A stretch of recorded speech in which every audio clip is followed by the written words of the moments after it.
In this lesson, we're going to review a topic from algebra, and that is writing linear equations. So when we're writing linear equations, we're going to be writing them in slope-intercept form today. So two things that we need to know are the slope formula and slope-intercept form. These two things often get confused. They are both important, but they do two different things. So the slope formula is how you can find the rate of change between 2 points. So this is using 2 points, and those are x1, y1. The little one just indicates that that's the first point that you were given, and x2, y2. So in this formula, the slope is the rate of change, so that's the change of y over the change of x, and if we're doing change, we use subtraction. So y2 minus y1 over x2 minus x1. Within the slope formula, or the slope-intercept form, the slope shows up. So the slope-intercept form of a line is y equals mx plus b, where m is the slope, and we use m because that's how it is moving, and we use b for the y-intercept because that's where we begin. So when we graph, we move with the slope and we begin at the y-intercept. So the first thing we're going to do is review how to find slope when we are given 2 points. So if we are given 2 points, first thing we're going to do is to identify which one is x1, y1, and which one is x2, y2.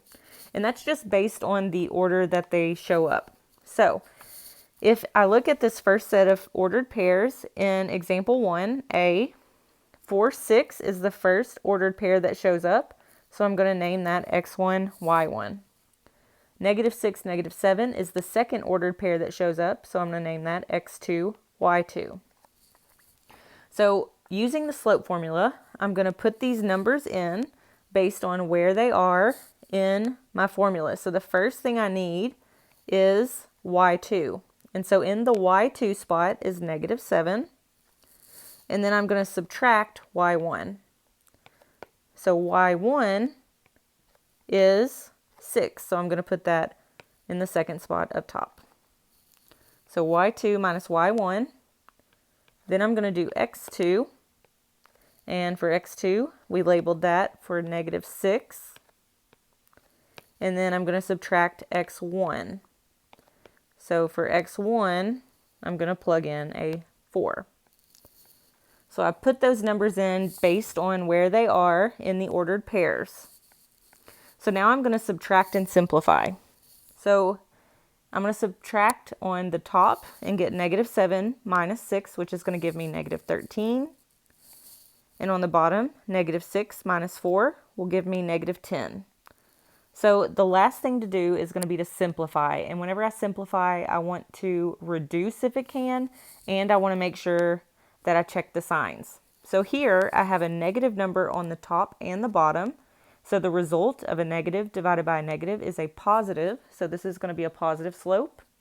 And then I check and see if 13 over 10 can reduce, and it cannot. So I'm going to leave that as the improper fraction because that tells me on a graph how it rises and how it runs. So I leave these as improper fractions instead of changing them to mixed numbers. So the slope of that first set of points is 13 over 10. So we're going to do the same thing with this next set of points. So I'm going to look at the two ordered pairs, and I'm going to label them as x1, y1, and then x2, y2. And then I'm going to plug that into our formula. So we start with y2, the second y, so that's -3. And then I'm going to subtract the first y, so that was 2. On the bottom, I do x2 minus x1, so that's 2 minus -3. So I just look at how I had them labeled to figure out what numbers I'm putting where. All right, so now I subtract across the top. -3 minus 2 is -5. And then on the bottom, I have 2 minus -3. So remember that whenever you subtract a negative, it's like adding the positive. So 2 plus 3, which will give me 5. So then I want to check and see if it will reduce and to figure out the sign of the slope. So here I have a negative number on top and a positive number on the bottom. So overall, this slope will be negative. A negative divided by a positive is a negative. And then I'm going to reduce if I can. So 5 divided by 5 will reduce, and it will reduce to the whole number 1. So whole numbers are okay. We can turn those back into fractions if we need to graph them. Otherwise, we're going to leave fractions improper if needed. So we have one more example here, and that is the points 5, 3 and 5, -8. So I'm just going to label. Let me change my color so it doesn't get mixed in with my previous questions. So x1, y1, x2, y2. I'm going to plug those into my formula. So on top, I have the change of y. So y2 minus y1, -8 minus 3. And then on the bottom, I do x2 minus x1. So that is 5 minus 5. So as I subtract here, -8 minus 3 is going to be -11. And on the bottom, I have 5 minus 5, which is 0. So a lot of students get confused about having a 0 in their answer and whether that is one of two things. So there are two possibilities here. When you have a 0 in your slope, that means that it is either a 0 slope or it is undefined. So a way to check if you don't remember the rule is to plug it into the calculator. So if I plug in this problem, -11 over 0, notice that it's going to give me an error. So if you're using a TI calculator, it says error, divide by 0. If you're using the Desmos calculator, it actually tells you the word undefined. So this slope, we're not going to say that it's -11 over 0. We're actually going to use the terminology undefined. So this is an undefined line, and we'll talk about what that means. So when you're talking about slope, maybe you've seen the video of Slope Dude and his epic adventure on the ski slopes, but positive lines like 13 over 10, those are going to go up from left to right. So this one had a positive slope. And so that's like this line of the V. So positive slopes go up from left to right. Negative slopes go down from left to right, like the inside of the N. So if you think about that capital N, that diagonal part goes down from left to right, and that is a negative slope. When we talk about undefined lines, whenever the 0 is on the bottom, those are straight up and down like the side of a U. So these are undefined. And then our other option, which would be, we didn't have an example of it, but if you had a 0 on the top, that's when your slope would be a 0 slope. And a 0 slope goes horizontal from left to right. So when we're talking about these slopes, these are our 4 different possibilities that we can get. And our main difference is being able to tell the difference between an undefined slope, which is where you try to divide by 0, or a 0 slope, which is where the 0 is in the numerator of your fraction. So we're going to look at writing equations of lines that pass through a point with a certain slope. So in this first example here, we are going to write the equation of a line in slope-intercept form, y equals mx plus b, given this certain information. So we have a point, 2, 8, and we have the y-intercept because it says b equals -3. So b is the y-intercept. So I know that part, but if it's the y-intercept, that means that it's a point on the y-axis. So this -3 is going to go into the y spot of my ordered pair. So we're going to call 2, 8, x1, y1, and this is going to be x2, y2. So since it's on the y-axis, it's the y-intercept, the x value is going to be 0. So using that y-intercept, I can get a second point to use in my slope formula by putting the 0 in the x spot and the y of the y-intercept in the y spot. So now I'm going to plug this into my slope formula. So y2, we labeled that as negative 3. And I'm going to subtract y1, which was 8. Then I'm going to divide that by x2 minus x1. So x2 was 0, and I'm going to subtract x1, which was 2. So I'm going to write this out, and I'm going to simplify. So negative 3 minus 8 is negative 11. And then on the bottom, 0 minus 2 is negative 2. So I just want to see if this will simplify. So as far as the sign goes, I have a negative divided by a negative, which will result in a positive answer. And then 11 over 2 does not reduce, so I'm just going to leave it as that improper fraction. So I'm not completely finished yet because this is just my m. This is my slope. But now I do have everything that I need to fill in this equation. So for slope-intercept form, I'm going to fill in the slope and the y-intercept to write the equation of the line. So in place of the m, I'm going to put the slope I just found, which was 11 over 2. So y equals 11 over 2, and then the variable goes beside the slope. So it's the rate of change. It's telling me how it's changing for each x value. And then I'm going to add on the y-intercept. So my y-intercept was negative 3. So y equals mx plus, and then that's going to be negative 3. So that was my b value that was given to me in the very beginning. Now what I don't like about this equation is that it has double signs. So I have plus a negative 3. So if you see double signs in your equation, you need to simplify that by thinking about what the product of those two signs would be.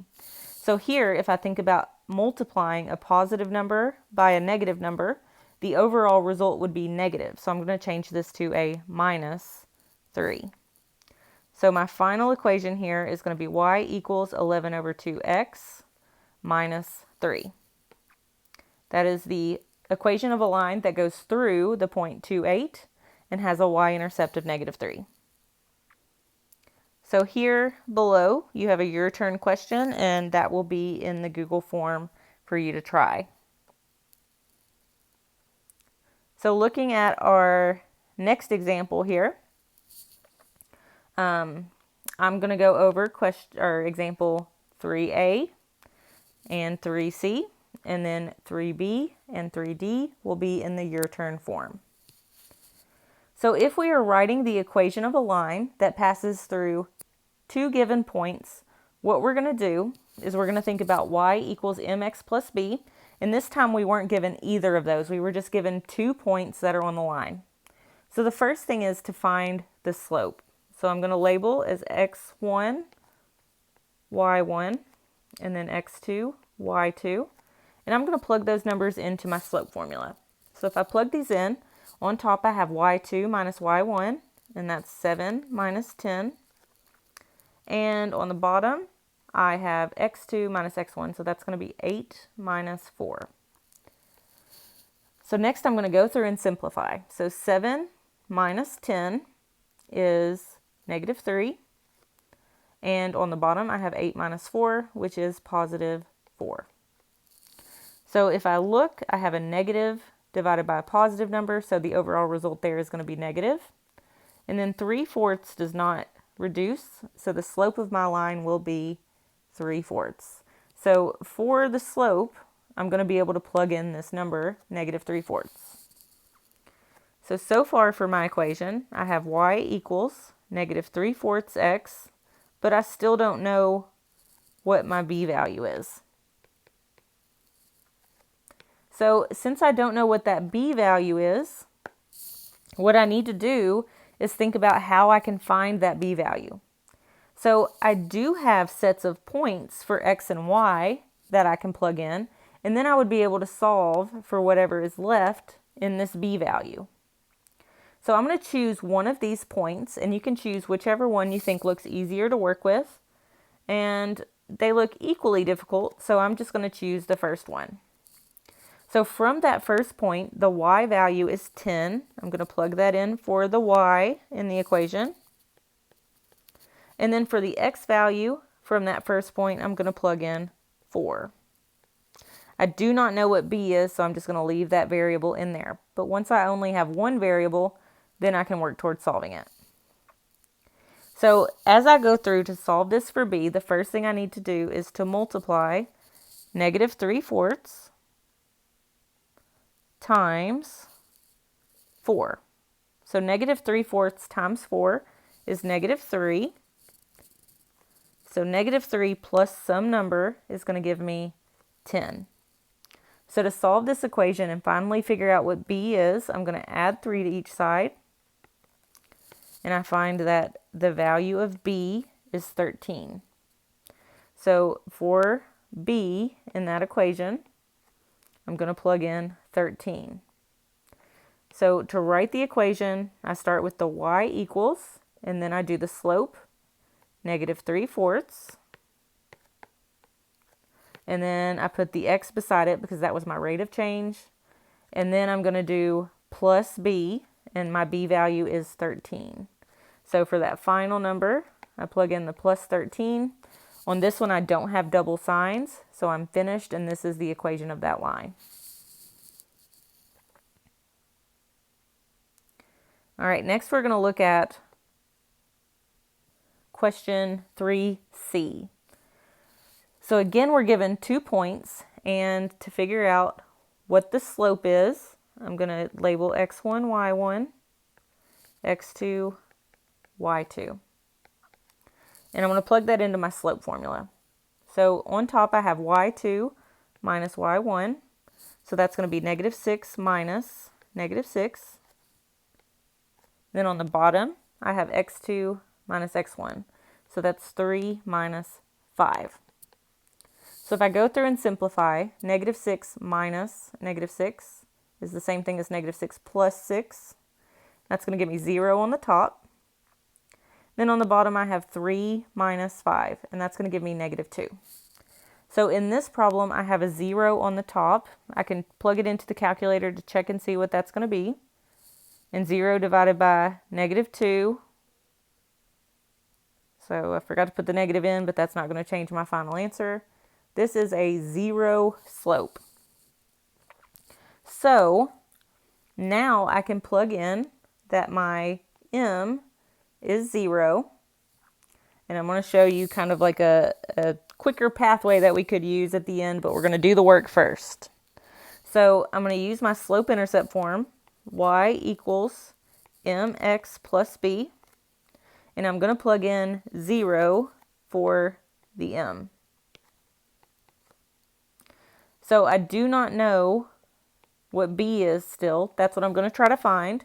So I still need to plug something in for x and y in order to be able to solve. So for x and y, I'm going to choose one of the points.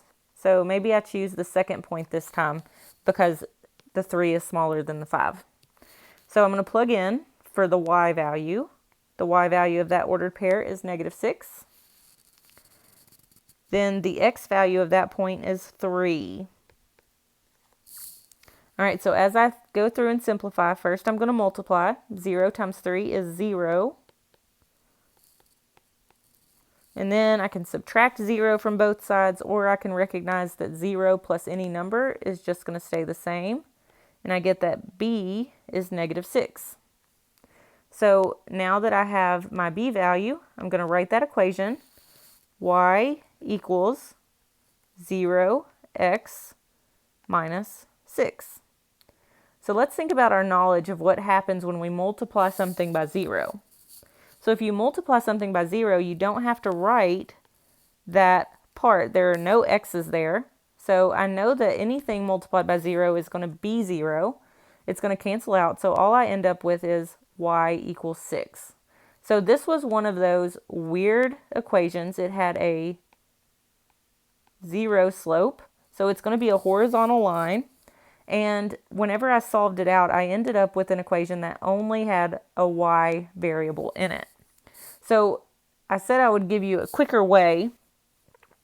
And since we did the work and we know that this is true, if we look at these ordered pairs from the very beginning, look at the y value of each of those ordered pairs. So if we had noticed in the very beginning that both of these ordered pairs had a y value of 6, then we could have written this equation right off the bat. So as you do that, check your progress, think about these 2 points and how that would relate to these both having a 2 in the x spot. So that's going to be one of your check your progress problems, but hopefully it'll be a little bit easier and cut down on some of your work.